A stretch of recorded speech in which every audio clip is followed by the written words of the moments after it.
We got Lance coming up here with Michael. Real quick, we'll give you an idea what to expect. If Lance is good to go, show this clip, and then we'll get right into it. Let's do this.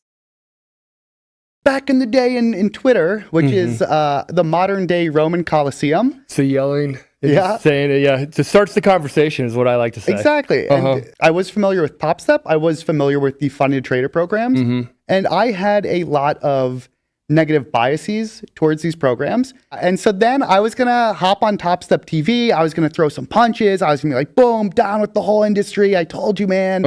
And this led to us having a mature, friendly, civil conversation, which does, I guess, occasionally exist. And truth be told, you changed my mind on the funded trader programs. Oh, here we go. It's like a home and home. Michael does it on his turf. Now he does it on our turf. Welcome, everybody. Lance Breitstein in the house. 8-figure trader. Now spends time turning good traders into great traders, trading for good causes as well. Welcome aboard, Lance. How are you doing, my friend? Thank you for doing this. Very good. Happy to be here. I'm actually streaming out of San Diego rather than the traditional Chicago meetup for you all, but very happy to be a part of this. What's up, Lance? Awesome.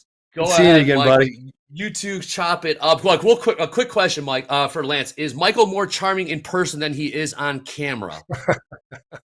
You know what? I think Michael's a charmer overall, and that's how we even started all this and started collabing and becoming friends. So 100% full charm.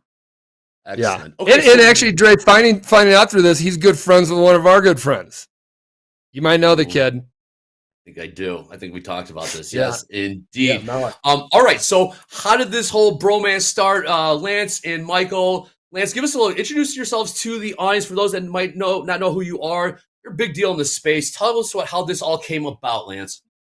Sure. So I was a trader at Trillium, which is a traditional proprietary trading firm, one of the oldest in the space. They've been around for pretty much over 20 years now. And I started there in 2011, spent over a decade trading for them, became their top trader with multiple 8-figure P&L years in 2020, 2021. In 2022, I wanted to start sharing trading knowledge to the masses and share what I learned over my decade-long career, not just trading, but also training people, because I was running their Chicago office. So I was mentoring groups of 5 to 10 traders every single year, building them up, helping them find consistency, helping them find profitability. And so now in the later years, I trade my own account. I mentor traders. I help trading firms better coach their traders and develop them while also running a nonprofit. So a lot of fun stuff in the hopper. Excellent. Very, very cool stuff. Okay, so when you and Michael met, how did this come about? What was the genesis of this, if you will? So Lance throwing shots over the bow. That's how it started. A healthy skepticism. A healthy skepticism. All great. Yes. We were playing Twitter games. Start over social media and throwing punches and dunking on each other. And so truth be told, I was very skeptical of funded trader programs. And not just because it's like prop shop bastardizing what I know as the true kind of traditional brick and mortar trading firms, but because from my seat, it seemed like a lot of people we're treating them as gambling rather than, okay, this is a multi-year process to build my skill set, to develop myself as a trader. And we had a conversation, thanks to Michael reaching out for a more civil discussion. And our private conversations changed a lot of my views, where it's like, wait a second, like, yes, there will be people that abuse and misuse these programs, but in many ways, it's still safer and a better platform to learn risk management and be risking discrete amounts of money. Whereas the truth is, like, the counterpoint that really swayed me is there's no safeguards on a traditional brokerage account either. There's people out there blowing 200 grand in a YOLO, $1 million in a YOLO, 10 grand, 20 grand. I've met traders at some of these meetups and through some of the nonprofit stuff I do, and they're trading brokerage accounts and still losing huge chunks of money with no guardrail. So it was like, okay, Lance, like, it's not about good or bad. It's is this kind of a safer, better way than some of the alternatives out there to at least get started and learn how to trade and risk management. I think that's where our conversation started right there. And that's when we both, because I was sharing your thing. I'm like, yeah, you're right. I mean, because you said you're talking about your place in Miami, the door guy, or some Yeah. $2,500 in a funding company. Like, I lost $100,000 in a brokerage account. Like this is like small little ways that they can find out what to do, what to change. Now that goes back to some of my comments about where I was talking about instant funding and things like. There's kind of the industries like trying to show, like I still think you need to prove it and develop and hone at a low barrier, get a little skin in the game. So, and then if you prove that, then yeah, go to your brokerage or go to an instant fund or go to like we'll fund you. It's much better to doing that, and I think it's where we kind of connected. I lost like $30,000 real money accounts. Went $30,000. That was gone in like 3 months. The other one lasted like 6 months, and then the other one was 6 months. And then I went to Chicago, and they said, "Hey, show us you could trade on our simulator on one lot, and you have a $300 daily loss limit." And that's kind of how I think I shared all that with you. Like, of course, there's going to be people that do treat it in a way like that. Hopefully, it's a firm, prop firm that knows how to jump in because and it's no different than like a shoulder tap that you probably, I don't know if you had as many shoulder taps as I had from my risk manager at a prop firm, but to slow you down and to say, hey, maybe today's not your day, or go take a break, or, like you're just churning accounts. If it's a prop world, you need to slow down. Those are all good things. I didn't have that when I dropped off a $30,000 check, a $30,000 check, and a $30,000 check to Ameritrade back before it was TD Ameritrade in 1996 and 7. So, yeah, I think we connected around that one. But your history of going from like a trader to like you were at the big firm. So you were at like the ones that brought you in house, that worked with you, and all that kind of stuff, right? So I got your whole thing. I'm like, that makes sense. I get what you're trying. You're looking out for the guy too. Yeah, exactly. Because I think in the trading space, there's so many bad actors, there's so many grifters, there's so many scammers, there's so many people in just this money grab that ultimately does harm to the end consumer. And it's like, that's why we discussed, Steven, there's so many different funded trader programs. Like some are really predatory, some are gamifying it, some are really selling the dream, some aren't putting on the guardrails. And that's when it gets dangerous for the consumer.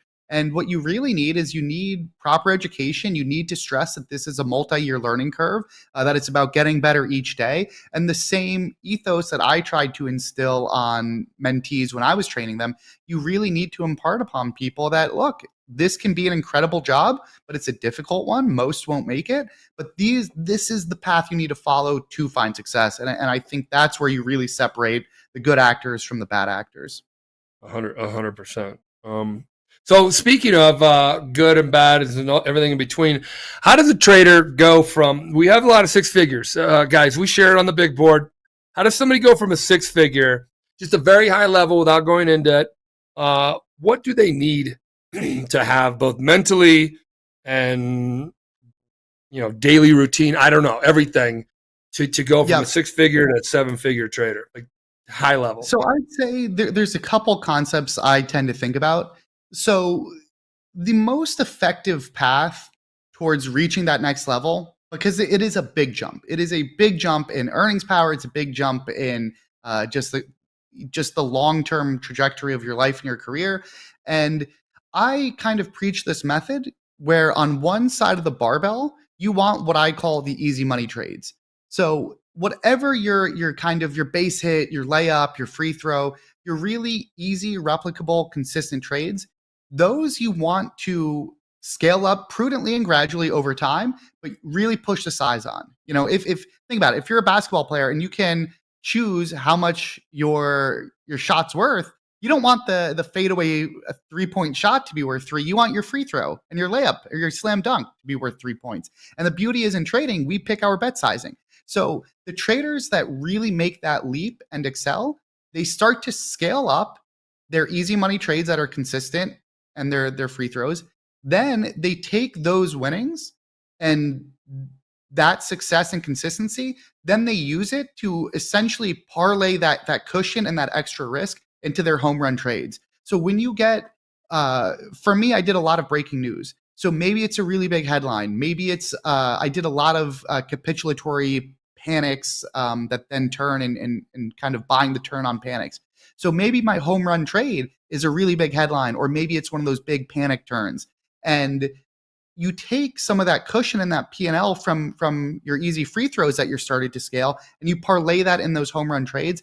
And that's when people start to really, really level up, and that feedback loop starts to really go. So I'd say mechanism wise, that's what I kind of coach people. Then as far as psychology, I think what ultimately needs to happen to divorce yourself from the P&L and what that number means. And so I think when you start out as a trader, you see the $100 on your screen, the $200 on your screen, or the $1,000 on your screen, and you know, oh my God, $1,000. That's a third or half my rent that I need to pay, and it's real. You know, wow, if I can just make this payout, if I can just close the month positive or whatever the case is, that's when you're tied to that number on your screen and the real world implications it has. And I don't think you can go from making 100K a year to making 1 million, 5 million, 10 million until you. Yeah. What's that transition? Because I too think that you can't go from, hey, I want to be $1 million a year trader, but you've never made money, to like, hey, you've never made money. Can you be a break even trader first? Can you be a $50,000 a year trader? So what is that to get yourself to the million, to 7-figure? Here's where I think the magic really happens. Once you've built up enough savings and cushion where, you know, look, my rent is covered the next 6 months. My rent is covered the next year. I've got 2 years worth of expenses. Whatever the case may be, right? It's all individualistic for the person. But once you know, hey, I'm consistent, I've got a lot of cushion, I can cover myself. Like it's time to push and grow. Once you reach that and you start to view it not just, hey, this P&L represents half my rent. Once you're able to say, no, this is just a number from a video game. If I'm making good decisions, much like in poker, I just want to scale the bets prudently, right? Gradually and prudently.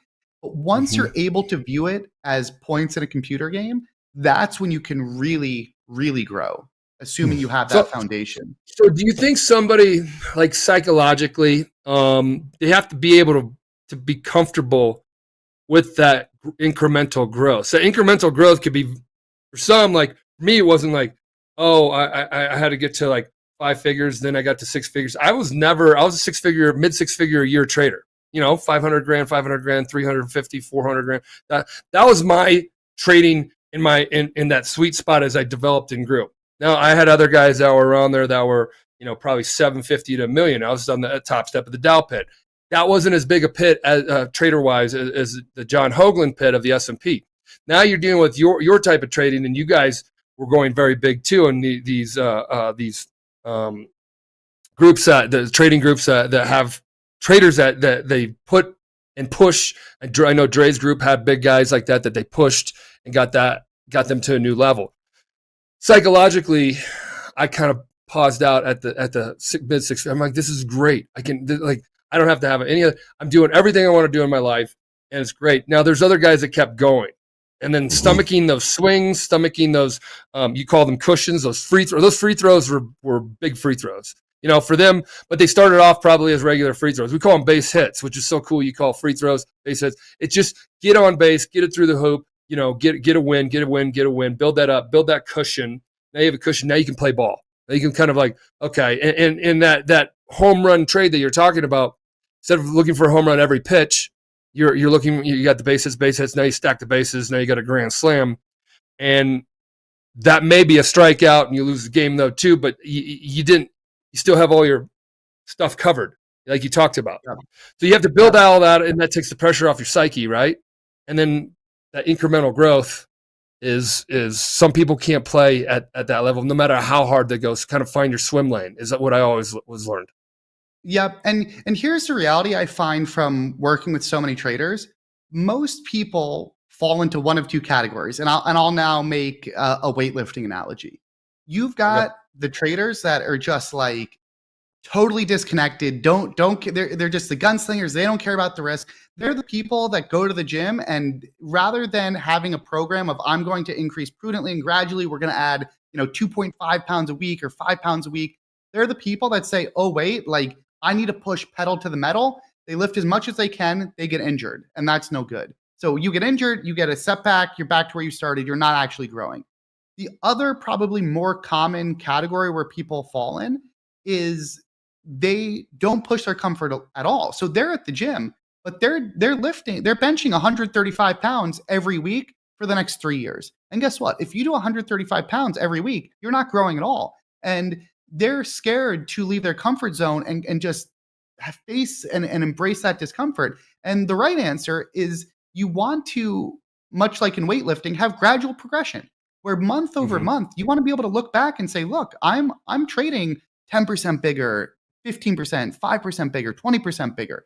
You want to look back year over year and see you're trading even 50% or 100% bigger over time. But all that happens is by being conscious and intentional and not falling for that trap of I'm going to put 135 on the bar every single time, but also not saying, hey, I'm going to put 405 on the bar, but I'm not growing. Let's just load up 405 and see what happens. You don't want either of those, but it's that slow and steady path that's the hardest psychologically for people to take. I love how you use analogies too. Like, I think you have to use analogies to get people's head around how to become this trader that they're trying to get to. Okay, like, did you play, I played guitar. Okay, when you started guitar, like you did weightlifting and you did basketball. We've always done baseball. That's kind of been, you kind of relate to something of that takes you, how do you get to that next level? And then you see other people, how they got to that level. And did they always just swing for the fences since they were in third grade? No, they got on base. They worked in this, so. Well, speaking, cool. excuse me, gentlemen. Speaking of taking it to the next level, we got this clip from when you Lance were on previous about taking it to the next level and what can happen, what shouldn't happen. So bring this in. I want to get you guys' thoughts on this and how we can prevent this and make things better. I'm working with a trader right now who was a very successful futures trader, ended up getting access to a larger pool of money, ended up blowing hundreds of thousands of dollars. There's so many of those stories out there where it's like, Lance, like, you need to take the reality of where people are at and recognize that this might actually be a safer way and you're wrong. If you can't fly an airplane on a flight simulator, I'm never riding with you because you're going to kill yourself and whomever's in your So if you don't have any experience, you're going to kill your account. And I think props at least give people the ability to stop for a second and focus on their downside. And then you have this experiential screen time that you're getting. And if you do well, you get this opportunity to keep your profit. That to me keeps you motivated to become better. Did they get out over their skis there, Lance? What happened? How does that happen? You're going from hundreds of thousands to millions, and then they blow because they train bigger, or they train Michael's talking about perhaps, the uncomfort. What can be prevented? Taking baby steps. You said 10%, 15%. What could have been done differently, if anything, for something like this? Yeah, and so that's why in trading, you have the old saying that the most damaging thing that can ever happen to you is you win big early and you think it's easy. Or you grow so fast that you've not had the experience of getting punched in the face. You've not been knocked down before. And so what happens is you grow without guardrails. You grow without knowing the risks you're taking or the outcomes that could occur because you just don't have the experience. And that's how it will always be. But that's why, especially, programs like Topstep, that's where the kind of forced risk management, the forced structuring of, okay, how can I have these guardrails on me and trade around the guardrails? And anybody at any trading firm, you're always given a daily risk limit. And so many people don't have stuff like a daily risk limit. They don't have any risk management rules. They don't have, the old shoulder tap as you start to lose certain amounts of money. And the shoulder tap, it's not that it's a negative. It's that management wants to check in with you to say, hey, like, are we aware of the mistake we're making? Are we aware of the guardrails we need to be following? And for many traders on their own, they don't have those. And so if you find early success without building that scaffolding, when you fall, you can have these just totally stratospheric rises. And I see it time and time again. But when it happens too fast and too early, they've not built the scaffolding. And that's when it's so dangerous. And it's mathematically inevitable that you will get hit in the face and you will fall. And it's your systems and your risk management and your framework that ends up catching you. And if it's not there, then it's a long way to the bottom, I'll say. Guardrails, Michael. Guardrails for sure. Like, okay, somebody just started today, Tommy, Becky, whatever. They just started today. What would you tell them? Just like they just started, they're learning the markets, and what would you tell them about getting to 7 figures? Yep. So I would They say just they're probably looking at real quick, Lance. They're probably looking at it and being like, I want to go trade. I saw this millionaire guy on his Twitter or Instagram. And he's driving around and all the things I want to do and have the life I want. And I'm tired of working at this dead end job. So what would you say to them? Well, first I would say don't be sold a dream. And I almost brought this up before, but one of the most important things in this job, because the learning curve is so long, is you need a powerful why. And for many people, the why of, oh, teehee, this looks cool, like a green Lamborghini looks sick, that's not going to be enough to get you through the learning curve of just how difficult this job is. So the first thing I'd say is make sure you're doing this job for the right reasons and that you're willing to give it a multi-year learning curve. Like, it is not easy. Yes, maybe you get, the outlier, the freak that starts to be consistently profitable in 3 months, 4 months, 6 months, but it's so rare. Your base expectation should be, this is going to be a multi-year difficult journey. I am going to be committed. I'm going to give myself enough runway to find success. And so that's step one. Step two is, if you don't know what you're doing and if you don't have strategies in place, if you haven't back tested, if you don't know U of Edge, there's nothing wrong with paper trading. There's nothing wrong with being in demo, staying out of the market, not risking any of your hard-earned pay. Because most traders, most newbies, they're young, they're driven. They don't have a massive war chest to piss money away. And that's where initially I got so upset by a lot of the programs that gamify this stuff. And like that story from our interview, the doorman that's losing thousands of dollars per month, when it's like, hey man, you shouldn't be risking anything. You should just still be building your system until you know that you stand a decent chance of making money on these things. And so I would most of all just urge slowness, to take a breath, to be very set out a plan of, where do I want to be a month from now? What's a good place to be 3 months, 6 months?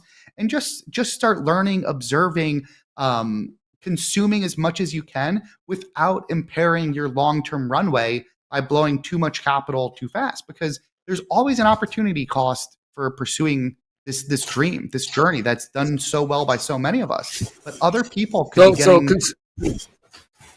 Go beginning. Sorry. No, so consuming. You're talking about consuming to get yourself. So are you helping those type of folks, or are you helping the bigger ones get to six figures, 7 figures? TopstepTV, we're on here. The whole point is, what out there can you do, for lack of a better word, consume information that's going to help get you to the next level, because there's so many different channels now, social channels to whatever channels to people to, and then you go on this path like, man, it's the wrong one. So we're trying to get TopstepTV out there, and that's our goal, is to be like, hey, we're going to put people on here that speak that trading is not get rich quick instantly. It is markets are selling off a little bit. It is a multi-year process, like you taught. It is building a foundation. It is and all these things set you up for success. Flash pan success is where you don't have any of that. You just go out there and you roll the dice, and you may get a hit, but it's not sustainable. You're going to keep rolling dice, which costs money each time you roll. So, what do you have for help somebody out right now? If it's Tommy and Becky that are new, or if it's Jimmy and Kelly that are 6-figure, 7-figure, who are you working with? Yeah. So really, I kind of do both, right? So I'll do mentorship through trading firms, like SMB Capital, and so that's when I tend to work with 6, 7, 8-figure traders. But then most of the content I do online, whether it's YouTube or, I have so much free content out there. That's to help the average day trader. And so actually, just a week or two ago, I gave a Trader Lion presentation on the topic that, like, look, there's so much content out there. There's so much free content, podcasts, courses, this, that. And if you try and consume all of it, you're going to get nowhere. And so what I recommend people do is find the couple people, ideally verified real traders that have a real track record, and find the ones that resonate with you, whether it's their teaching style, whether it's their time frame. Because guess what? If you can't be glued in front of the screen, not 24/7, but you know what I mean. If you're not glued to the screen, you need a different strategy. Some people might be a swing trader, versus someone might be trading 2-minute bars versus 30-minute bars. Find the people that resonate with you and your style, and then unlike what people normally do, which is consume everything and go nowhere, and there's too much, find the couple reliable, trusted sources and try and monkey see, monkey do, learn as much as you can. And if they're building their watch list, why was this on their watch list? Why did they enter here? Why did they exit here? Why were they looking at this? You want to just obsessively reverse engineer every single thing they're doing. And before you can become your own trader, you do almost want to mimic some of those traders with proven success and learn what they're doing and why, so that you can then find and make it your own over time. Great stuff. All right, gentlemen, take a quick water break. Let's take a look at these markets because we are selling off. The trader and you guys always got one eye on the market. Michael Martin himself, market selling off. Yes, it is indeed. New lows in the ES, 64.13. NASDAQ, we made new highs right out of the opening bell again, 23,652. We are now trading about 170 points lower, trading 23,487. Take a look at gold. Gold topped out at 33.32. Now trading about $7 beneath that. Crude oil, again, house account still long from 67.21, making highs at 67.73. Last trade, $67.52 for a barrel of that Texas tea. All right, when you guys are talking about consistency, I want to bring in this clip. I got questions for you guys after this, but bring in this clip. You guys talked about this earlier because you guys. What do you see leads to those that find the most success? Patience. The one they don't have to make it overnight, and they live to trade another day. They slow down. Their emotions aren't controlling their behaviors. They're mature. They have limits that they set on themselves. They shut it down, know when to shut it down when they're up. They know when to shut it down when they're down. They're spend a lot of time in studying and understanding themselves and getting their mindset straight. When you see individuals like that, you're like, they're going to stick around. And they're base hitters. We call them base hitters. They're like steady traders. We always say, get funded, stay funded, and take consistent payouts is really your goal. And we're going to help you try to get there the best we can. Oh, Lance, well said, Michael, as well. Patience, journey. Lance, question for you. How long did it take for you to become consistently profitable? From when you started, when you were a newbie, to consistent profits? Was it overnight? Yep. And were you driving a Lambo on day three? Whatever the opposite of overnight is. So when I started, the salary was 26 grand a year. I had student loans. I had rent. I was eating Subway more times in a row than you would ever want to imagine. And it took me, I would say, a solid 18 months to start to see consistent profitability. Then it took about 2 years for me to hit like the big 100K net P&L milestone. And so here's the crazy part that people, it's just a reality. And I'm not afraid to admit the reality. I had mentorship, I had firm capital, and I was working my butt off. I was working 60 plus hours a week. I was going in on Sundays. And that is the reality of what it takes for this job and what that learning curve looks like. And that's why it's so important to have a why and just know that going in. But like, if you do find success, to me, this was the greatest job ever imaginable. And I saw my boss, my mentor, my boss would make, he could make 100 grand in a day. And that was an unfathomable amount of money. That was more than my family probably like ever made in a year. And it was just like, whoa, if I can, no matter what it takes, like, I will not quit. They're going to pry me out of this office kicking and screaming because I am not going to give up. I mean, I got so close. I mean, there were times where it just looked so hopeless where, oh my God, I'm just doing the same mistakes again and again. And it really is, you're making these small micro adjustments where it's like, okay, I overtraded 7 times last week, but only 5 times this week. Okay, I held to the wrong stop, 30% of the time last week. Now it's only 20% of the time. And so it's, people think it's this going to be this magic moment, but it's not. You're just slowly making gradual improvements in all these areas over time. So the slow, gradual improvements, the knowing those stats from the past, that's what I want to get. We call it Coach T, a digital performance coach that we're working on, taking everybody's data and helping like in a machine learning way. Here's what you did in the past. In real time, popped into your Clippy, on your desktop, within your trading platform, like Clippy would back in the day, and to give you that insight, and then let you make your product of free will and make the decisions. Or if you say, hey, whatever, kind of not advice, but whatever kind of recommendations, because you're giving recommendations not where to buy, where to sell, what you've done in the past to help you then go, oh shit. So you don't get in that pattern of behavior that's taking you down. You're staying in this like uplifting, pull them up. How do you pull them up? Give this information to them, lay off the curveball. You haven't been hitting on it for the last 2 weeks. You're best at this pitch, look for that pitch or something of that nature. That's where I really want to take things to and get us to. And we have some quants and some big time guys that are building out all that right now. Big investment that'll come. One of the drum beats that we do down there, but that's what you did in the past. You would look at that kind of stuff and then you would adjust and do those micro adjustments, which, I said, don't throw the baby out with the bathwater. You got something, if it's 18 months later and you got you're profitable, you got foundation, you got a foundation in there. That's pretty good, better than most. How about that? And then build upon that with those tweaks, right? Yep. And one quick story I'll tell, which is, I've told this story so many times because I love it. I would have these trainees, and there's sometimes you get hot IPOs, and for every 1 or 2 hot IPOs, you get 8 kind of just crappy IPOs. And my trainee, one of these trainees, would trade every single IPO, and I would say, "Hey man, like why are you trading this crappy IPO?"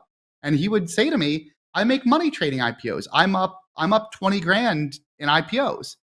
And then I knew his data better than he did, and so I'm like, "Yeah, do you know where you make your money in though?" He's like, "Yeah, just IPOs." And I'm like, "No, how about this? You're missing the key variable. You're making 50 grand in the hot IPOs and you're losing 30 grand in the not hot IPOs. But because you're positive overall, you're thinking, oh, wait, I'm really good at trading IPOs. And if you just simply notice that one variable and cut out the not hot IPOs, your results just go up, over 100%, 150%, right? And so a lot of trading is using that data and studying what you're doing to figure out, like, wait, where am I making the money? Where am I giving it back? And being the same way we spot patterns in charts, you need to spot the patterns and the trends in your own trading data. And I think that's where the next step for trading and AI, like, I don't know what 5 to 10 years holds, but the next couple years, what you described, I think is exactly where the discretionary trader is headed as far as becoming kind of bionic with AI. Exactly. That's kind of where, now that the AI has kind of turned this corner and you're like, oh, what's that?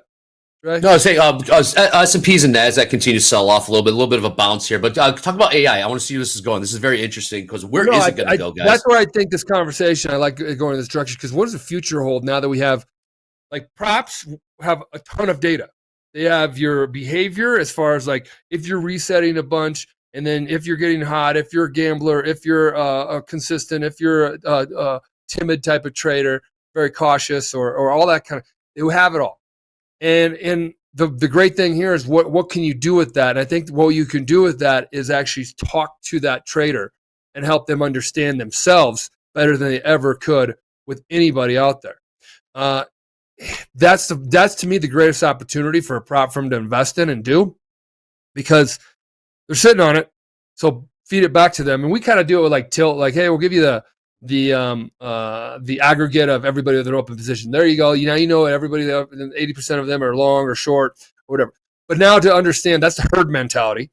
Now understand your own individual self. I think that's the future that can be, and help you. They're self-direct. You know how it went from like, hey, call your broker and your broker do a trade, and then it became self-directed. And now you didn't have to call anymore. You click and all that kind of stuff. I think eventually it'll be guided in a way of helping you understand yourself. You can't, unless you're CTA or whatever registered, say, hey, Lance, buy it right here, sell it right here. That's not the game. That's even teaching a man. That's giving him a fish. You want to teach a person to fish, to trade. And the best way to do that is help feedback in real time, timely, relevant information that helps them have that aha moment, maybe the shutdown moment, or just kind of get their head straight. Since it's so much has to do with psyche, I think that's the future. That's kind of what you're saying, right? Imagine a world where, with wearables like sleep rings, Whoop, Oura Ring, imagine a world where AI is able to study how well rested you are. It's able to study the opportunity set in the market. Maybe it's a Fed day, maybe it's a big earnings day, maybe it's this, maybe it's that. It's able to study all that and allocate you a recommended risk amount.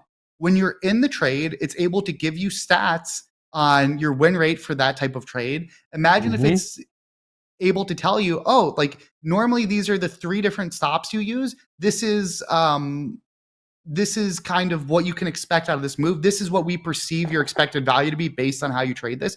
I think there's a world where over a couple years, the really smart firms start to find ways to implement that. And actually, even the AI firms themselves have been starting to do these kind of like add-ons and these UI overlays with their AI to help traders and portfolio managers and stuff like that. So I do think that's exactly where it's going. And if you not that people will need to do it, but I think if you don't make these adaptations, you're just going to be left behind to some degree. Wow. Yep. I like that. I think you're obligated. I think you're obligated as a brokerage firm. I think you're obligated as a prop firm to take care, to have that fiduciary duty or whatever that they say, like to take care of your client as a brokerage or to help your traders develop, which is prop firms are, the goal of a prop firm is to develop a trader into trading your own trading firm's capital. You know, that's so doing all that sets the whole industry up in a direction that it's been longing for, like needing is actually helping people develop, not feed a FOMO, not sell them all these, hey, you can get all these accounts right now and you can copy them all, or extrapolate this and that, or the trader extrapolation where you have one day and then if you just did that every day, like, but a real like way and like, I think that's the future. I think I want that to be the future. I wish I had that because I was fed crap until I found that prop firm that said, slow down, you're only doing a 1 lot. And they put me around other traders that were slow and steady like that. And then the mindset changed. So if we can get to that world, that's great. TopStep's investing heavily in that one right now. It is a ways out though. I would say it's a year out, 6 months. 6 months, we might have something to start sharing. Maybe it's an end of the week thing, but to get some of the stuff in real time, that's real helpful in real time, which with our new technology that we're launching, talking about on Tuesday next week, will allow us to talk to you in real time. As you put a trade on, it can process that trade and then have whatever logic or machine learning stuff that spits it back out because you want to be updated on your patterns that have been in the last 10 days, something like that.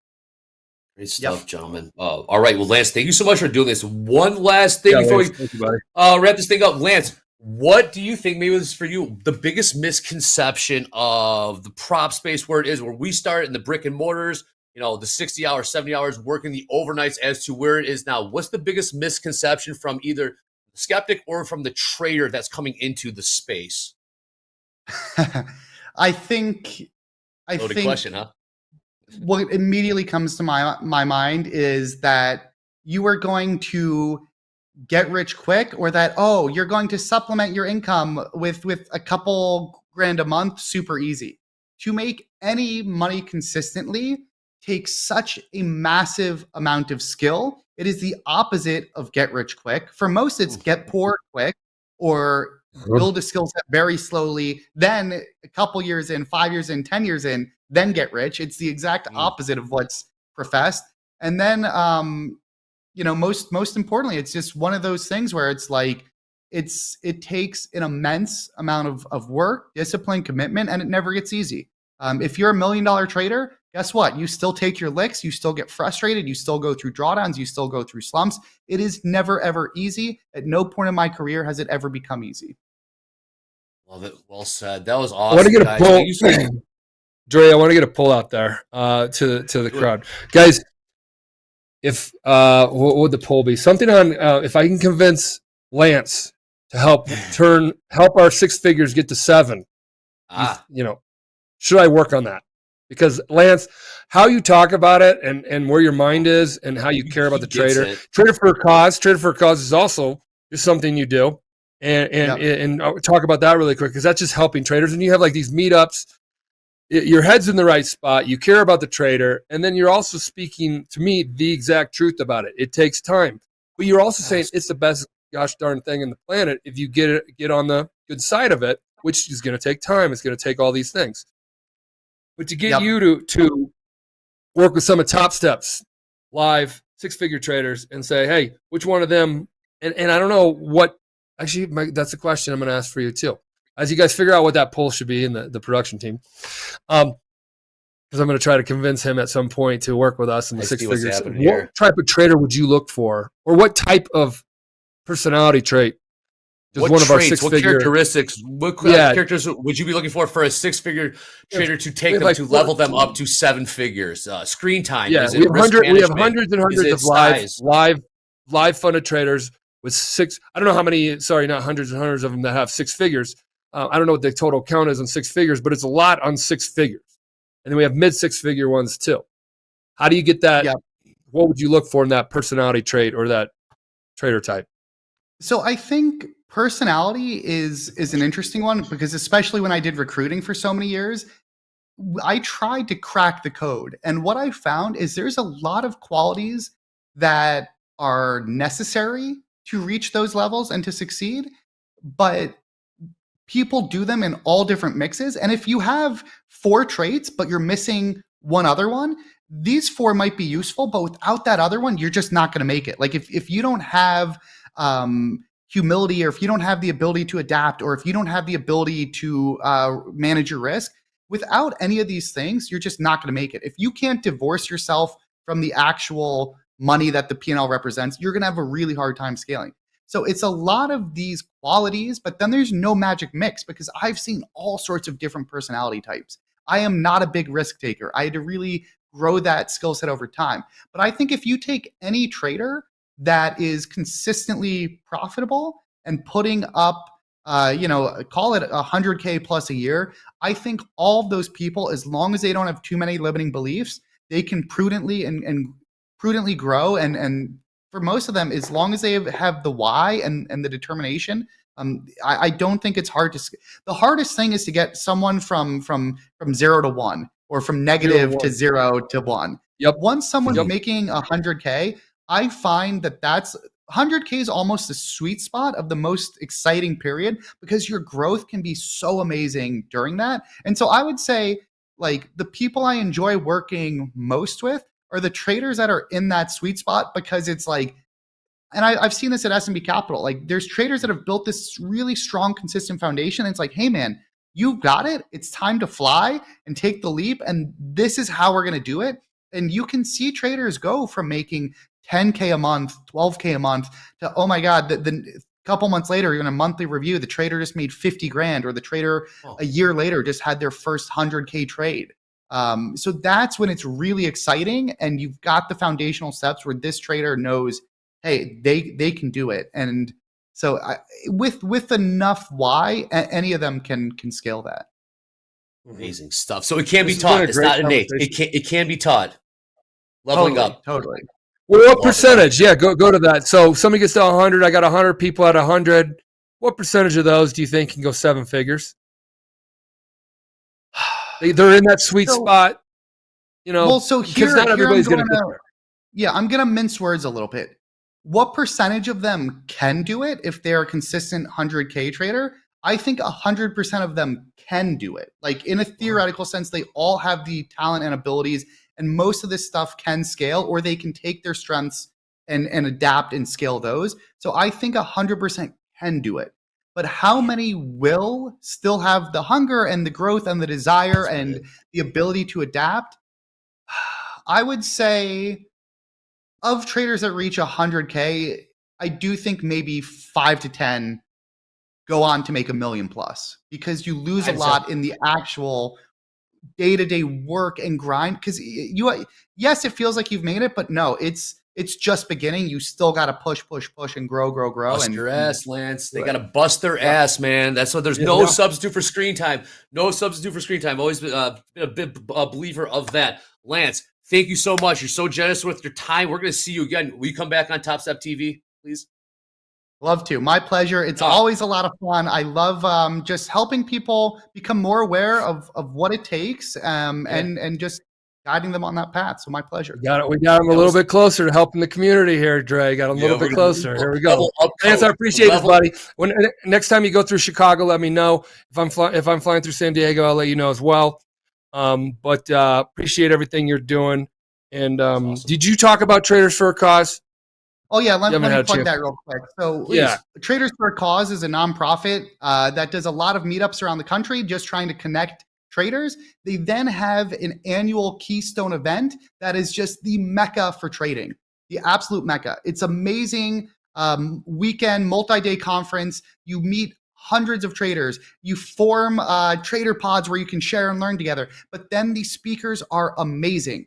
And the best part is all of the proceeds go directly to different charities, whether it's BCRF, Breast Cancer Research Foundation, or more local charities. It all goes to really good causes. So it's education, meeting other great like-minded traders. You have an absolute blast. Usually it's in Vegas. This year will be in February in Miami for the first time. So you will meet amazing traders, of newbies all the way on up to 8 and even 9-figure traders.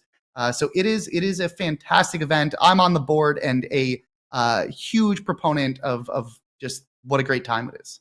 Wow. Awesome. Excellent Awesome. Share the link into the chat, guys, so everybody can see that. Production team, let's do that. Lance, thank you very much. I want to go. When is the event next? Do you have a date? It's it's mid-February. I off my head, I don't want to embarrass myself, but mid-February in Miami. Awesome stuff. Perfect time. Perfect time to be in Miami. You will see me there this year. I want to go down. Miami in February is much better than Chi City. For 10 of the month straight. Oh, come on, here we go. All right, that's enough. That's enough. Now you're shitting on my hometown. We got pinned to the top of the chat. We got Lance's socials up there at the bottom there, tradersforacause.org. That was awesome stuff, gentlemen. Thank you so much for being so generous with your time. Where else do you get this besides TopstepTV? Michael, are you out of here too? Because we got VIP draft coming up after I am rolling out. Let you guys do VIP draft. 500 people. Right? 500 people? 550. We'll be drafted. 550. 11 teams. There's 11 teams? You guys got 11? 11 teams expansion. Yeah, we should try to talk Lance into LB. LB have his own team. We have traders. We have teams. It's a whole cool thing that we give away this opportunity for like 3 months with Topstep free, 2 resets a month free, activation free, a team trading chat room with a coach and everybody in there. So that's really it's a giveaway thing that we're wanting people to like, hey, slow down. Here's a coach. Here's a team. Here's camaraderie. Build it from there. That helped me when I went to Kodke to sit next to groups of like-minded traders, and hopefully it'll help a lot of these folks. They see the opportunity and win the opportunity here because all you have to do is just check in. But the draft is next, right? Yes, it is. Wow, real TV around here. Yes, it is, guys. Thank you so much. That was awesome stuff.